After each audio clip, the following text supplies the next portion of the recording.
Bom dia! Tudo bem com vocês, pessoal? Gente, seguinte, hoje a gente vai fazer frente 2 e como nós estamos atrasados na apostila, né, a gente vai ter que dar um gás. Então eu aproveitei que esses módulos são mais curtinhos e hoje a gente vai fazer módulos 6, 7 e 8. Nossa, Paula, 3? Sim, 3. A gente tá atrasado na apostila e a gente precisa tirar esse atraso. O único jeito de tirar o atraso é tendo mais do que 2 aulas por dia. Eu sei que tem algumas aulas que não dá, tipo, sistema digestório, que eu já gasto 2 aulas para dar uma, não tem como eu dar 3 num dia.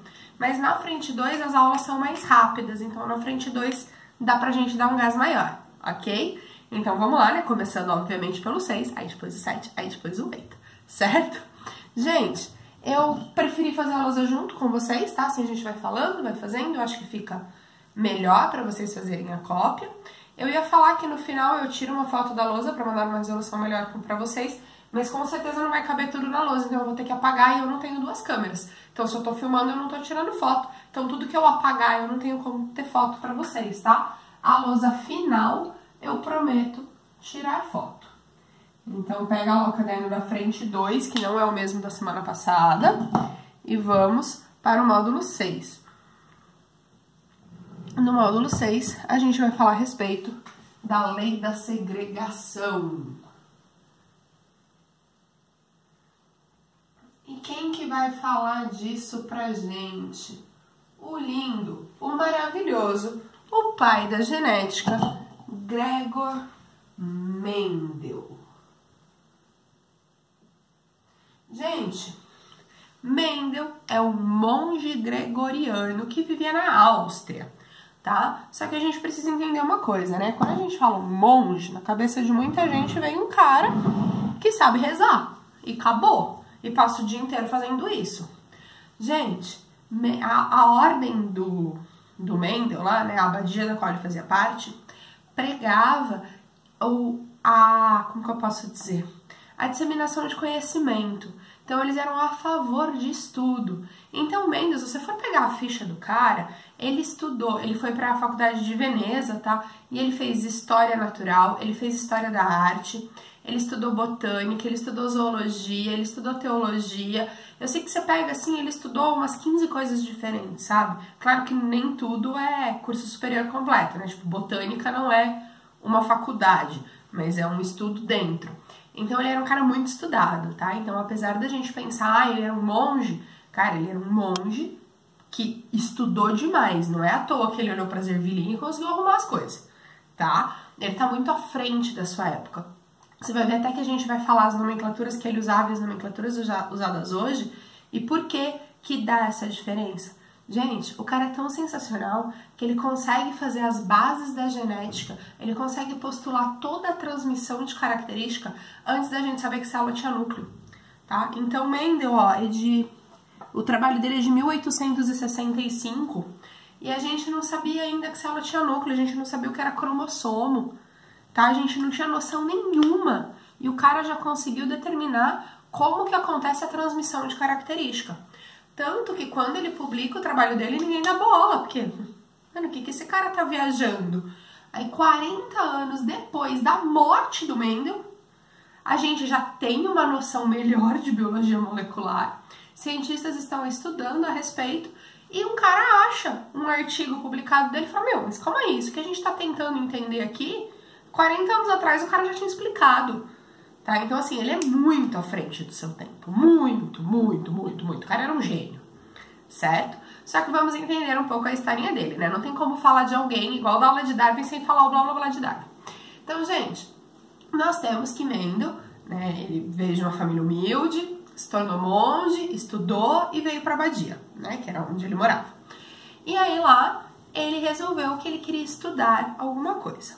Olhou pro fundo da abadia e ele tinha 2 coisas, uma plantação de ervilhas e um apiário. Paulo, o que é apiário? É criação de abelha, tá? Para produção de mel. E aí Mendel falou, vou estudar as abelhas. E aí Mendel começou a estudar as abelhas. Paulo, não é ervilha? Calma, gente, tudo a seu tempo. Aí quando Mendel tava estudando lá as abelhinhas e não sei o que, o abade, que é o monge acima dele, veio para ele e falou assim, ô Mendel, tô sabendo que você tá estudando as abelhas, Tô sim. Então, cara, não pode. Como não pode? A abelha faz sexo e você fica observando isso, não é legal. Então a gente queria pedir pra você parar. E aí Mendel teve que parar de estudar as abelhas. Gente, isso é verdade, tá? Não é loucura da minha cabeça, não. Para tudo. Olha que coisa sensacional. Se Mendel tivesse estudado as abelhas, eu falo que é a força divina atuando. Se Mendel tivesse estudado as abelhas, a abelha faz partenogênese. Lembra que você estudou lá no primeiro ano? Óvulo fecundado da fêmea, óvulo não fecundado da macho? Gente, a genética delas é da toda errada. Mendel nunca teria conseguido postular as bases da genética estudando a abelha, tá? Então, como ele não pôde estudar as abelhas, ele foi estudar as ervilhas. E a ervilha é o melhor modelo para estudar genética. Ela é sensacional. E eu vou te contar por quê. As ervilhas possuem flores cleistogâmicas. Lembra lá da aula de botânica, o que é uma flor cleistogâmica? Flores cleistogâmicas são flores que têm as pétalas fundidas. Elas são hermafroditas e suas pétalas são grudadinhas. Aproveita que está no computador, qualquer coisa procura aí, imagem de flor de... Oh, meu Deus, de ervilha. Eu juro que eu queria saber fazer aquelas edições para aparecer aqui agora a imagem, sabe? Mas eu não sei. Gente, e aí, o que acontece? Aqui dentro tem androceu e gineceu. Se aqui dentro tem androceu e gineceu e as folhas, as pétalas estão fundidas, não tem como o pólen dessa florzinha ir para outra florzinha. Então, o que acontece? O pólen dela fecunda ela mesma. Então, as ervilhas são plantas com autofecundação, tá? Então, ela sempre vai fecundar ela mesma e vai dar os filhotinhos, certo? Gente, além disso, Mendel estudou 7 características em ervilhas. Que características são essas? Se a ervilha é verde ou se a ervilha é amarela. Se a ervilha é lisa ou se a ervilha é rugosa. Se a vagem é verde ou se a vagem é amarela. Se a vagem é lisa ou se a vagem é rugosa. Se a flor é branca ou se a flor é púrpura. Se a planta é alta ou se a planta é baixa. Se as flores dão nas regiões axiais do ramo ou nas regiões terminais do ramo. Então, ele estuda 7 características diferentes. Ele não sabia disso, mas hoje a gente sabe que as ervilhas possuem 7 pares de cromossomos e que cada uma dessas características está em um cromossomo diferente. Percebe que existem 7 características, é o número máximo que dá para estudar? Tá? Porque aqui a gente precisa, né, a gente vai ver depois a segunda lei de Mendel, precisa estar em cromossomos diferentes. Então ele estudou o máximo que dava. Ele estudou 7 características bem observáveis, bem identificáveis e que estão em cromossomos diferentes. Gente, pronto, modelo experimental... Se desse para escolher, ele não ia ter a noção de que essa era o melhor modelo que ele podia ter pego. E aí a gente fala que o grande mérito de Mendel foi paciência para contar, certo? Então ele tinha paciência, porque a ervilha, quando cruza, dá lá de sementinha, ou seja, de ervilhinhas, 8.000, 10.000, e ele contava uma por uma, para ver quantas eram lisas, quantas eram rugosas, quantas eram amarelas, quantas eram verdes. Então ele era uma pessoa com muita paciência, certo, gente? Então pensa, você já ia estar desesperado, já ia pro celular, não ia terminar de contar. Tá vendo como é importante o ócio? E aí nós temos, tá, isso aqui fica vibrando no meu braço, me dando desespero. Então nós temos que Mendel foi essa pessoa sensacional. Então, primeiro de tudo, vamos marcar aqui algumas características dele que você tem que lembrar. Então, nós temos que saber que ele era um monge austríaco. Nós temos que saber que o modelo experimental dele eram as ervilhas. Então, estudou ervilhas. E aí, nas ervilhas, a gente tem que saber que ele identificou 7 características distintas, apesar de eu ter dito para você há pouco tempo atrás, aqui, né, no vídeo, quais são as 7 características, você não precisa saber isso de cabeça. Geralmente o que aparece é o amarelo, verde, lisa, rugosa, tá? Mas eles sempre te informam isso, então você não precisa decorar as 7 características, tá? E nós temos que saber que ele postulou as bases da genética. Gente, qualquer uma das 7, claro, porque 4, Paula. Qualquer uma das 7 características que eu faço o cruzamento aqui daria certo. Eu gosto de fazer o cruzamento ervilha amarela e ervilha verde, tá? Ai, Paula, eu queria fazer o flor púrpura e o flor branca, dá certo também. Eu vou escolher fazer o verde e o amarelo, certo? Então, Mendel sempre pega a primeira geração que ele vai cruzar e ele chama isso de geração P. Geração Paula. Não, mentira, gente, geração parental. Então, na geração P, Mendel vai cruzar uma ervilhinha amarela, que ele chama de amarela pura. Por que ela é amarela pura? Porque ela é filha de amarela e quando ela se autofecunda, ela só dá filhote amarelo, tá? Ele chama isso de pura. Hoje em dia a gente já usa outra terminologia. E ele cruza com uma verde também pura, ou seja, uma verde filha de verde, que as irmãzinhas são verdes, que os filhinhos só são verdes, certo? E aí, pessoal, quem tá copiando junto comigo, deixa uma linha aqui embaixo que depois eu vou voltar escrevendo, tá? Nós temos que quando ele cruza a geração parental, que lembra uma geração sempre pura, ele origina a primeira geração de filhos, que nós vamos chamar de F1. Quando Mendel cruzava amarela com verde, todos os filhotinhos nasciam amarelos. Paula, como que dava para ele cruzar uma planta com a outra se a pétala é fundida e você falou que só acontece a autofecundação? Porque ele ia lá, pegava uma tesourinha, abria as pétalas, pegava com o pincel o pólen dessa, levava na outra, que ele também abriu com a tesourinha, e cortava fora as anteras dessa para o pólen dela não fazer autofecundação, certo? Então a fecundação cruzada é feita por Mendel. Tá vendo que diz que ele não podia ver sexo e ele tava fazendo as plantas fazer sexo? Gente, e aí nós temos, tá, que ele faz esse cruzamento, a natureza não faz. E por que eu falo que isso é sensacional? Porque então o cruzamento só acontecia do jeito que ele fizesse, ele escolhia que planta ia cruzar com qual. Se ele estivesse trabalhando com flores abertas, ia ter a abelha ali do lado fazendo a polinização, tá? Isso seria um problema porque ele não ia conseguir controlar os cruzamentos.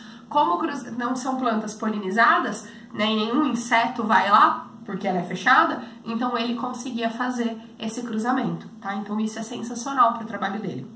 E, gente, sempre, não importa se ele pega o pólen da amarela e põe na verde, ou se ele pega o pólen da verde e põe na amarela, tá? Então não importa quem é o macho e quem é a fêmea, a gente tem que sempre, 100% da F1 nasce amarelo. De novo, deixa uma linha aqui. Quando o Mendel autofecunda F1, então a F1 ele vai deixar ela fechadinha e vai deixar ela autofecundar. Ele observava que na F2 nasciam sementinhas amarelas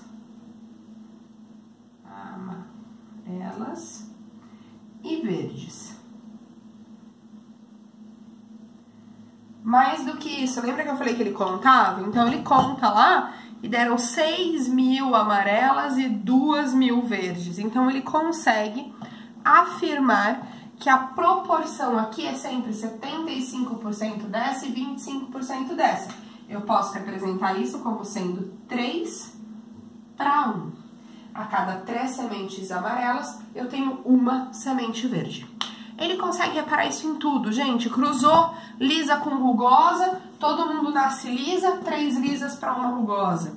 Cruzou alta com baixa, todo mundo nasce alta, 3 altas para uma baixa. Cruzou púrpura com branca, todo mundo nasce púrpura, 3 púrpuras para uma branca. Então ele consegue ver nas 7 características isso acontecendo. E ele fala, cara, isso é certo. Isso sempre vai dar assim. Sempre eu vou ter, quando eu cruzo puras, uma característica se sobressaindo e eu sempre tenho que depois aparecem as 2 características de novo na proporção 3 para 1. E aí Mendel começa a querer explicar o que está acontecendo aqui. Então, gente, lembra uma linha, uma linha, uma linha. Eu vou voltar depois escrevendo nessas umas linhas, tá? Agora eu venho aqui para baixo. Então, Mendel vai falar pra gente que todas as características são determinadas por um par de fatores. Hoje a gente chama esses fatores de alelos. O que seria isso, gente? Eu tenho genes, tá? Então, lembra, a gente já estudou a parte química do material genético. Meu cromossomo, ele possui vários genes e cada gene é para uma característica diferente. Por que eu tenho um par? Porque eu recebi um de papai, um de mamãe. Então, eu tenho um par. Então, eu tenho aqui uma cópia, né? Vamos fazer com o dedinho só. Aqui eu tenho uma cópia para aquele gene, aqui eu tenho outra cópia para esse gene. A gente chama isso de alelos, tá? Então, eu tenho 2 alelos para um mesmo gene. Esses alelos podem ser iguais ou podem ser diferentes, depende do que eu ganhei dos meus pais. Gente, para escrever na parte de baixo da lousa, minha letra fica muito feia se eu estiver em pé, tá? Então, por isso que eu vou sentar para fazer aqui a parte de baixo. Então, a gente tem que cada característica...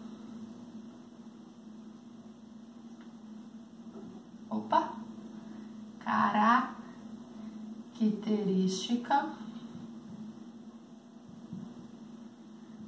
é determinada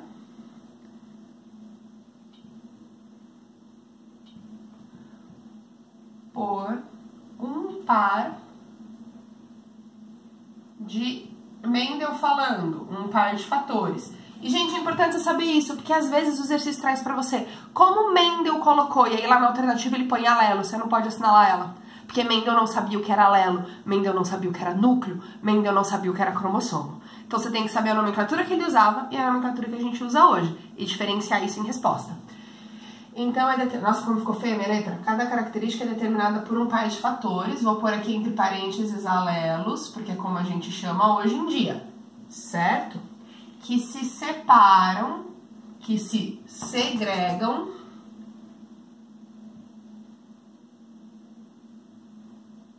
na formação dos gametas.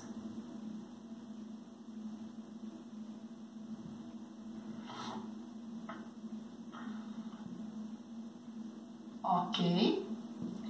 E aí, então, como assim? Então, eu tenho lá para um gene X o alelo que eu ganhei do meu pai e o alelo que eu ganhei da minha mãe.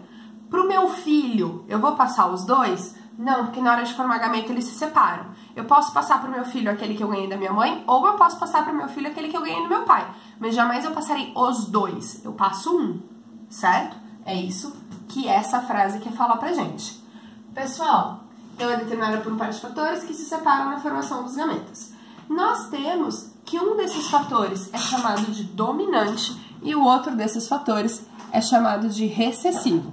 Como assim? Vamos pensar aqui comigo. Eu recebi do meu pai e recebi da minha mãe. 2 iguais. Então, eu sou... Vou pegar aqui a cor da caneta mesmo, tá? Eu sou azul. Recebi do meu pai, recebi da minha mãe. Eu sou preto. E se eu recebi do meu pai e recebi da minha mãe? Que cor que eu sou? Entendeu? Que o problema é quando eu tenho um diferente do outro. E aí ele vai falar que quem se expressar aqui é dominante. Então, quem tem os dois, sempre, tá? Todo mundo que tem os dois vai ser, sei lá, azul. Então, azul domina sobre preto. No caso aqui, ele recebeu da mãe com certeza amarelo, recebeu do pai com certeza verde. Ó quem domina? O amarelo. Então, sempre o dominante é a característica que aparece na F1. Então, ele vai falar... Agora eu não lembro qual das duas azuis que é a que funciona. Então, gente... Porque uma não funciona, tá, gente? Então, nós temos que... Ó, peguei a certa! Um alelo, né? É dominante...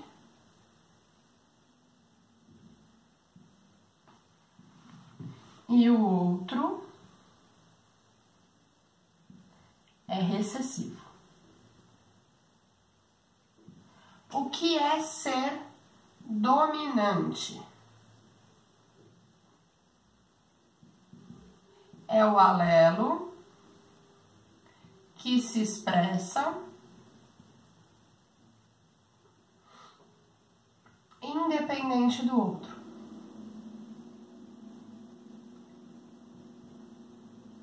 Como assim, Paula? Vamos pensar aqui no exemplo que eu dei. Azul com azul era azul. Preto com preto era preto. Azul com preto era azul. Então, tá vendo que pro azul não importa o outro? Se ele tá lá, ele vai se expressar. E aí nós temos que sempre, sempre, sempre, o alelo dominante a gente representa por letra maiúscula. Então, deve ser representado por letra maiúscula. E aí a gente tem, né, que você com certeza já ouviu falar isso, a gente representa por uma letra maiúscula, em vez de falar A maiúsculo, A minúsculo, a gente usa Azão, Azinho. Paula, posso usar B? Pode. Bzão, Bzinho. Posso usar C? Czão, Czinho. Posso usar Z? Zezão, Zezinho. Tá? Você pode pegar a letra do alfabeto que te der vontade. E aí, o maiúsculo e o minúsculo. Mas a gente também falou que existe o recessivo. O que é o recessivo? Ele só se expressa na ausência do dominante. Aqui no meu caso, preto. Preto com preto, ou seja, quando não tem azul por perto, ele é preto. Mas quando eu ponho o azul junto, azul com preto, ele ficou preto. Por quê? Porque ele só se expressa quando o outro não tá lá. Nossa, já deu 20 minutos. Meu vídeo pode ter no máximo 40, né? Porque a gente precisa de uma aula para fazer exercício. Então, a gente tem que o recessivo só se expressa... Posso roubar os 5 minutos de intervalo? Na ausência do dominante. E nesse caso, a gente tem que deve ser representado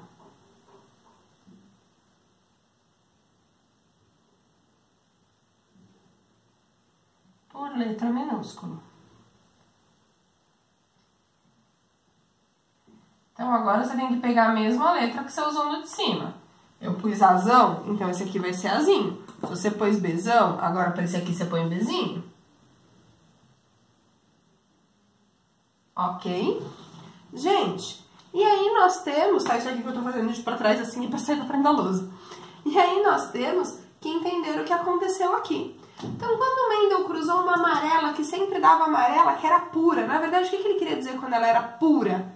Que os dois genes dela eram iguais. Gente, e vi aqui pela F1 que a amarela é dominante, então a amarela eu vou chamar de Azão. Se ela é uma amarela pura, ela é Azão, Azão. Cruzou com a verde é recessiva. Recessivo só se expressa na ausência do dominante, então não tem como ser recessivo e não ser puro. Azinho, Azinho. Quando eu cruzei esses dois, Azão, Azão com Azinho, Azinho, deu a F1. Obrigatoriamente eu tenho que receber um gene de papai, um gene de mamãe. O que mamãe deu aqui? Um Azão. O que papai deu aqui? Um Azinho. Então, eu sei que essa amarela é Azão, Azinho. Mas como o Azão manda, o Azão é dominante, ela é amarela da mesma forma que o Azão, Azão. Certo? Para ir para o próximo cruzamento, eu preciso tagarelar mais um pouquinho. Certo? Gente, e aí, o que vai acontecer? Temos que saber essas coisas que a gente marcou agora. Então, tá tudo aparecendo? Então, nós temos aqui que o que Mendel chamava, né, o que a gente chama hoje, opa, eu troquei a caneta, né, deu pra ver a diferença de cor, de homozigoto, que é o que Mendel chamava de pura, os dois alelos são iguais. Eu achei que essa caneta não tava funcionando, ela tá vendo? Tá até bem forte. Lembra que o radical homo significa igual. Tô achando que ela tá com cor roxa. Os dois alelos são iguais.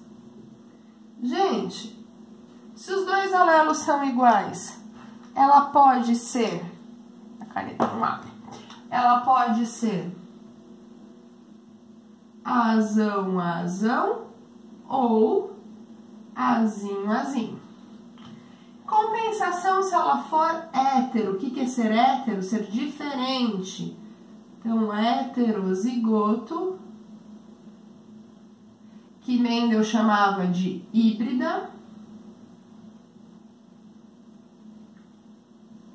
Os alelos são diferentes.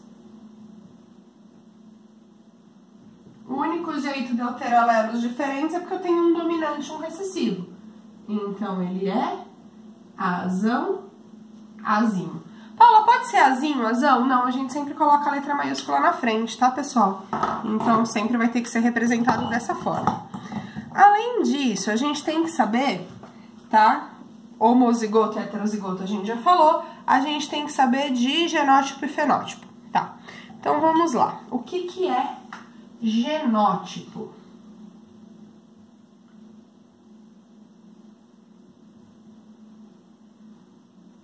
São os alelos que o organismo apresenta, que o organismo possui.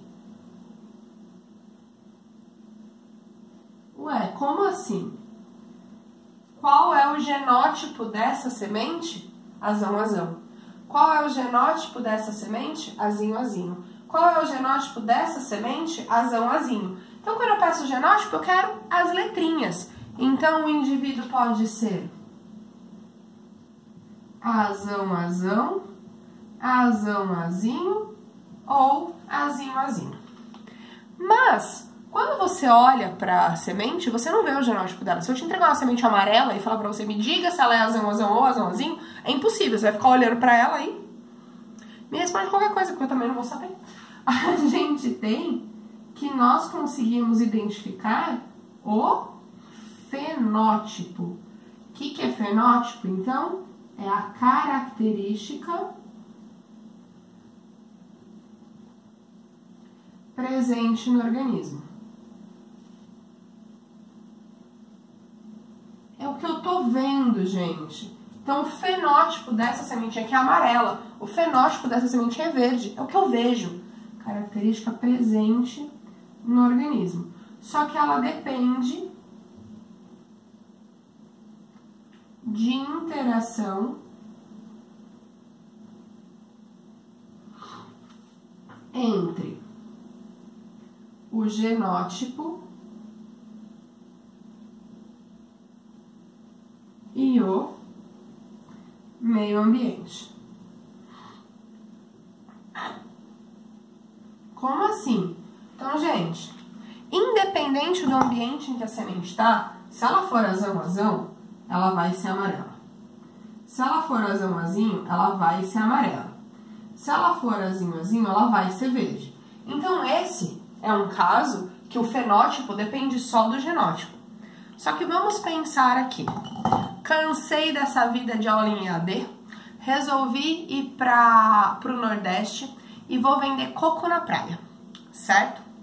Aí, passei 5 anos lá vendendo coco na praia. Depois de 5 anos, algum de vocês vai casar e me convidou pro casamento. E eu vim pra Conchas pra ir no casamento de vocês. Eu estarei igual eu estou agora, além de 5 anos mais velha? Não. Gente, então vamos pensar aqui na minha cor de pele. Meu genótipo é pra essa cor aqui, que é quase que da cor da lousa, né? Essa falta de cor. Então, meu genótipo é pra isso. Só que 5 anos vendendo coco na praia foram 5 anos tomando grande quantidade de sol. O que acontece com a minha pele? Ela fica mais escura. Gente, vou conseguir ficar linda, maravilhosa, da cor do pecado, Thaís Araújo? Não. Tá? O meu genótipo determina que eu posso ficar até o máximo de cor. Eu não vou conseguir ficar super morena. Mas eu fico mais morena do que eu estou. Então, tá vendo que esse fenótipo depende do meu genótipo mais a quantidade de sol que eu tomei, que seria o meio ambiente. Então, a gente tem uma interação entre as duas coisas. No entanto, gente, quando eu tô lá morenaça, se eu tiver um filho, como que ele vai ser? Falta de cor, porque o meu genótipo não mudou, só mudou o meu fenótipo, certo? Sem problemas até aqui. E aí, Mendel faz os cruzamentos, tá? E a gente tem que depois dele vem um cidadão chamado Punnett. E o Punnett vai ensinar pra gente a fazer um quadrinho para facilitar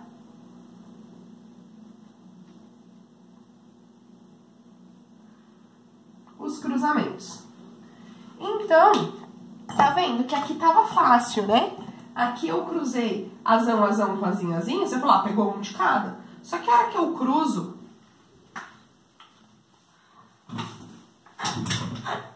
azão, azinho com azão, azinho, como que nascem os descendentes? E é aí que o quadro de Punnett ajuda a gente. Pessoal, como que vai ser o quadro de Punnett? Bem, se você for chique, você vai falar que é um sustenido. Na minha época, a gente chamava de jogo da velha. Vocês falam que é um hashtag, né? Você pode chamar do jeito que você quiser. Você tem que fazer esse desenho aqui. Quando eu faço isso, eu vou, né, por ensinou a gente a inutilizar o primeiro quadrante. Então, o primeiro quadrante você não vai usar.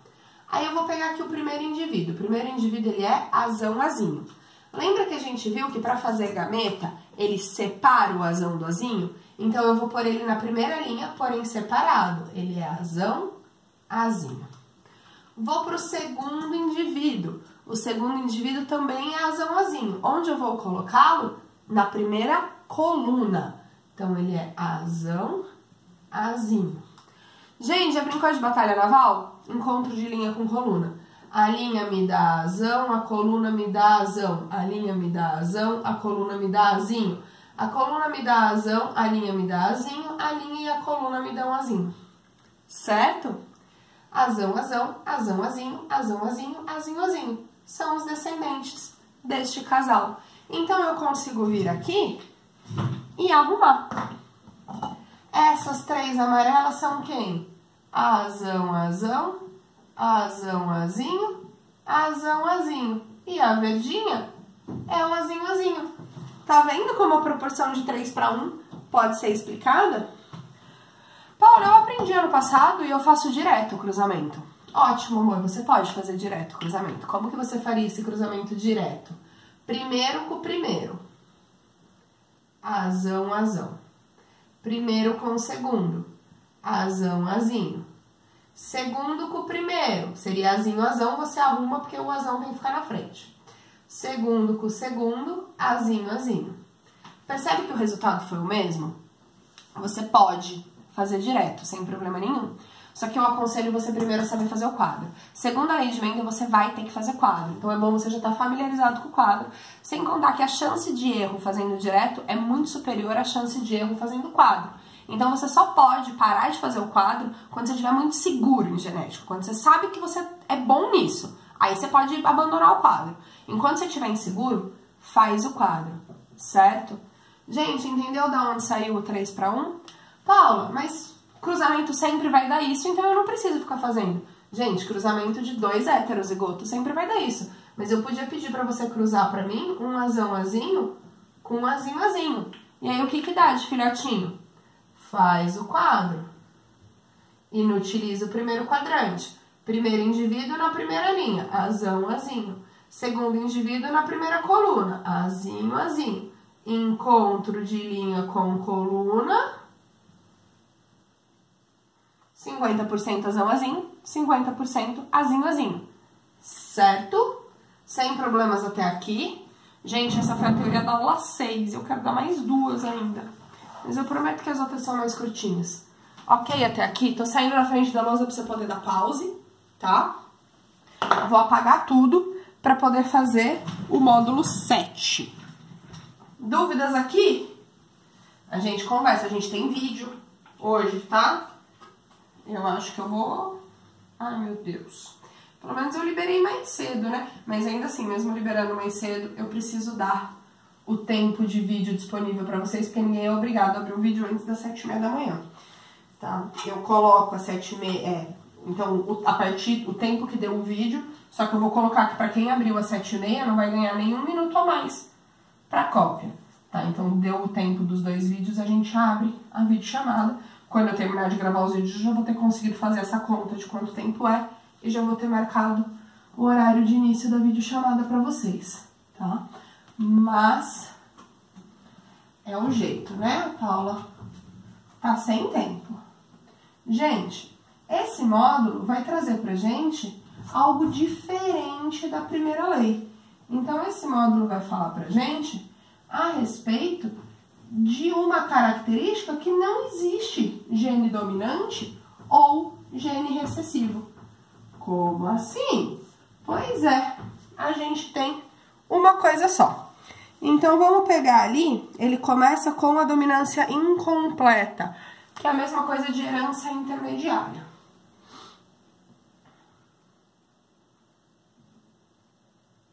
Dominância incompleta, também chamada de herança intermediária.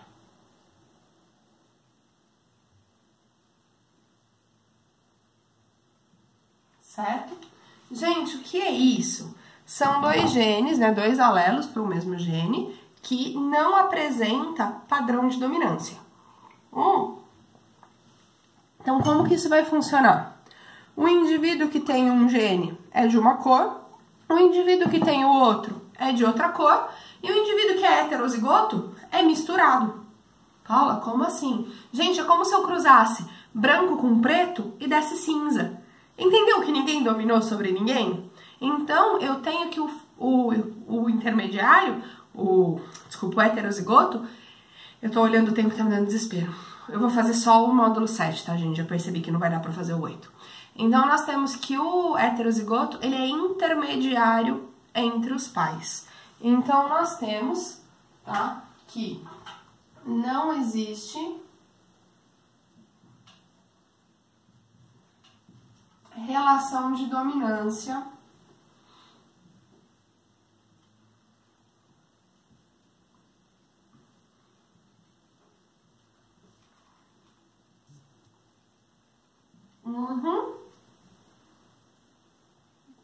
os alelos, certo? O heterozigoto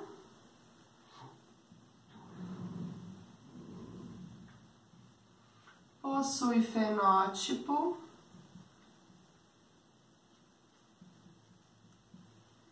intermediário. Só que agora vamos lembrar um pouquinho da definição que eu acabei de falar aqui para vocês. Quando que eu represento um gene com letra maiúscula, quando ele domina? Quando que eu represento um gene com letra minúscula, quando ele é recessivo? Se aqui eu não tenho dominante e eu não tenho recessivo, eu vou poder usar letra maiúscula e letra minúscula? Não. Ai, Paula, mas eu fiz o exercício todo certinho, eu soube interpretar os dados e você me deu errado só porque eu usei a letra maiúscula e a letra minúscula? Sim, tá? Porque você não pode. A partir do momento que eu não tô na lei da segregação, eu não tô na primeira lei de Mendel, tô falando de dominância incompleta ou herança intermediária, e vai acontecer a mesma coisa com codominância e herança sem dominância, eu não tenho relação de dominância e recessividade. Então, eu não posso usar letras maiúsculas e letras minúsculas, tá? Não se usa letras maiúsculas e minúsculas. Então, como que eu vou diferenciar um alelo do outro? Eu vou usar duas letras diferentes.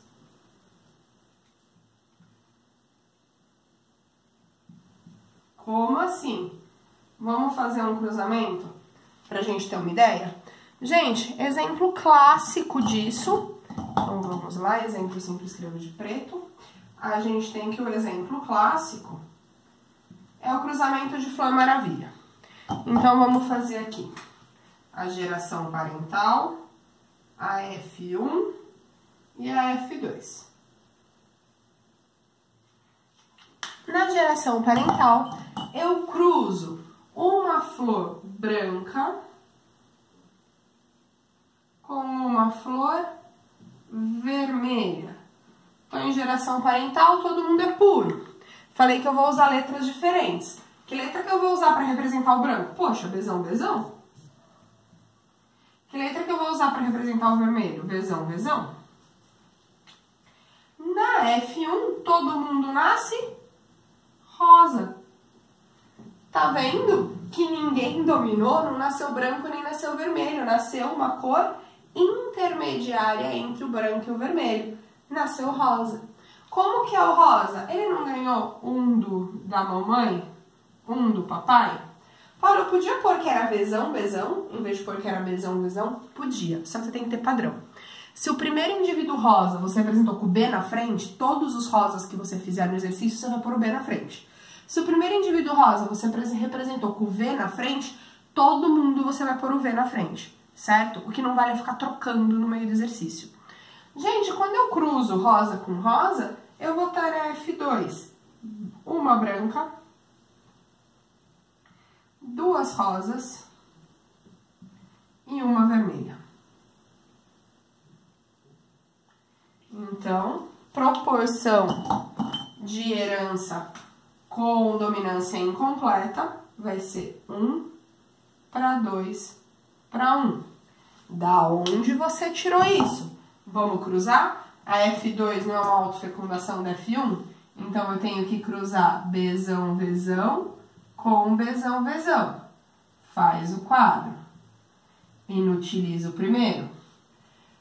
Primeira linha, primeiro indivíduo, Bzão, Vzão. Primeira coluna, segundo indivíduo, Bzão, Vzão. Brinca de batalha naval, encontro de linha com coluna. Bzão, Bzão, Bzão, Vzão, Bzão, Vzão, Vzão, Vzão. Vamos lá? Que cor que é esse? Branco. Que cor que é esse? Rosa. Que cor que é esse? Rosa. Que cor que é esse? Vermelho. Um branco, 2 rosas e um vermelho. Ok? Então, é daqui que eu tirei a proporção.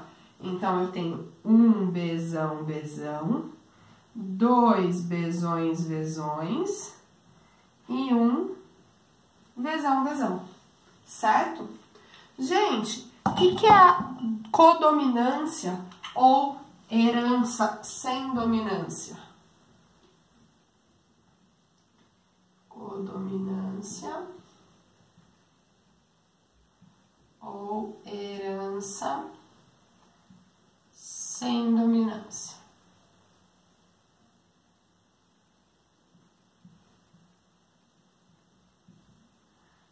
De novo, não existe relação de dominância entre os alelos. Não vou escrever a mesma coisa de novo. Só que aqui, tá? A única diferença é isso.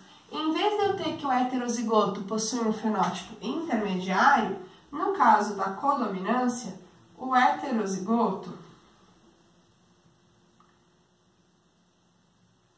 ele apresenta ambos os fenótipos.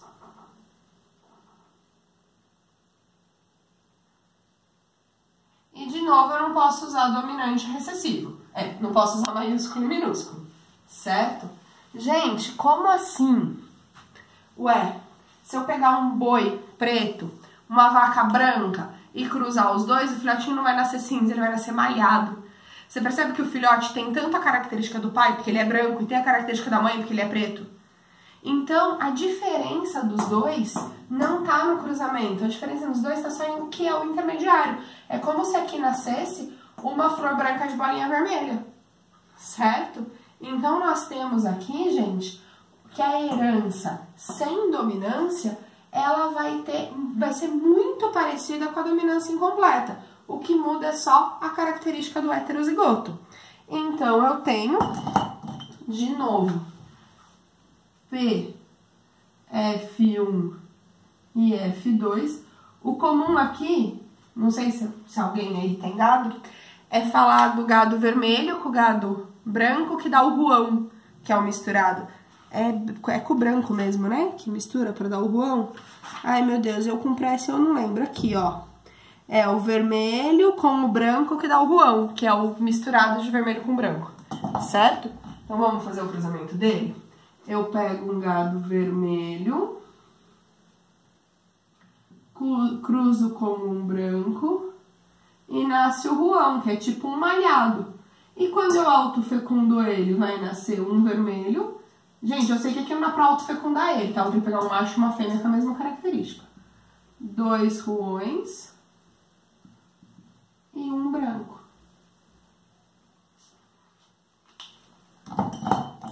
Tô fazendo aqui mais rapidinho por ser igual a esse, tá? Como que é o vermelho? Vzão, Vzão. Como é o branco? Bzão, Bzão. Como é o ruão? Vzão, Bzão. Quando eu autofecundo, vai dar um Vzão, Bzão, 2 Vzões, Bzões e um Bzão, Bzão. Certo? Então tem que ficar o que muito claro na sua cabeça. Ambos a proporção de F2 é 1 para 2 para 1. Nunca posso usar letra maiúscula e minúscula quando eu tô falando deles. E que eu tenho que não posso esquecer de jeito nenhum, que eu gosto de usar o branco com preto, que parece que é o que fica mais fácil na nossa cabeça. Na dominância incompleta, branco com preto dá cinza. Na codominância ou herança sem dominância, o branco com preto dá malhado. Certo? Gente, pra finalizar a aula 7, que eu já estourei o tempo, a gente precisa falar de genes letais. Não Deus, como eu me perdi no tempo. O que são genes letais? São genes que causam a morte, então a gente tem um alelo, causa a morte do indivíduo.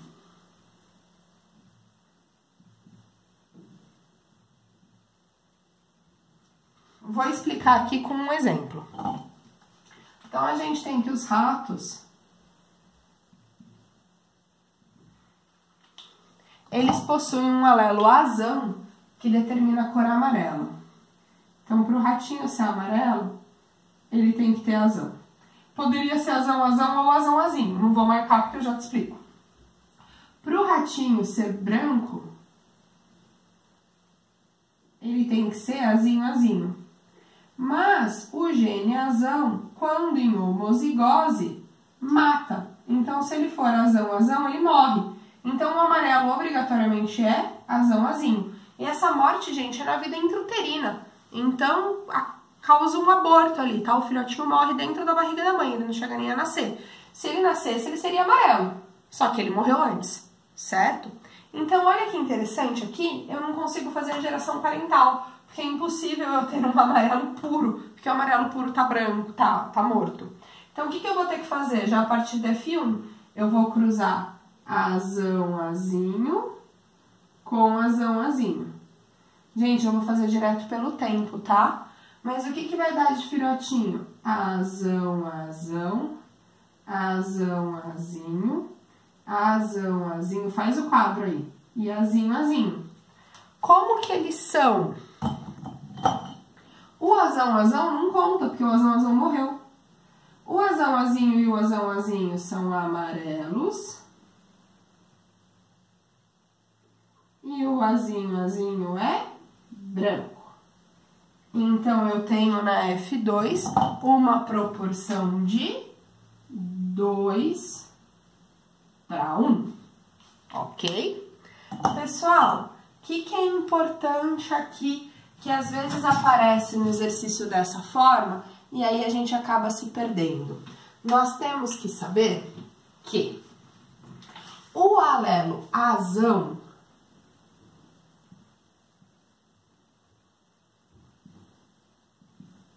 só causa morte, ou seja, só causa letalidade, quando em homozigose, certo? Só quando é azão-azão. Quem que a gente viu que só se expressa quando tem duas vezes ele, quando não tem o outro? O recessivo. Então, você tá vendo que o alelo azão, ele age como dominante para a cor, afinal, para a cor, se ele tem o azão, ele já é amarelo, só que ele age como recessivo para ser letal, afinal, ele só é letal quando tem ele duas vezes. Então, é comum o exercício falar isso e isso não pode te confundir. Você entendeu o que eu quis dizer? Para a cor, ele é dominante. Para a letalidade, ele age como recessivo. O que significa agir como recessivo? Só se expressa na ausência do outro. Então, ou seja, ele é dominante para a cor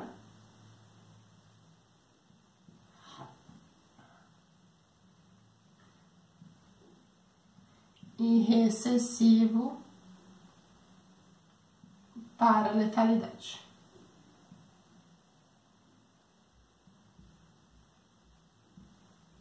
Ok? Gente, então nós aprendemos aqui hoje que na primeira lei de Mendel a minha proporção de F2 é 3:1, que na codominância e na herança incompleta a proporção de F2 é 1:2:1 e que em genes letais a proporção é 2:1. Você precisa decorar as proporções? Não, mas elas ajudam bastante, tá? Que aí você não precisa fazer todos os cruzamentos, ok? Além disso, tenho que lembrar que na dominância incompleta eu tenho que o indivíduo é intermediário entre os pais, branco e preto da cinza, enquanto que na codominância o indivíduo apresenta as duas cores, branco com preto da malhado, ok? Gente, desculpa ter finalizado correndo, vocês começam a ver isso 7:30, deu 50 minutos, então 8h20 a gente começa a live com os exercícios. Quem começar antes, já dá para ter tentado fazer os exercícios sozinhos, tá bom?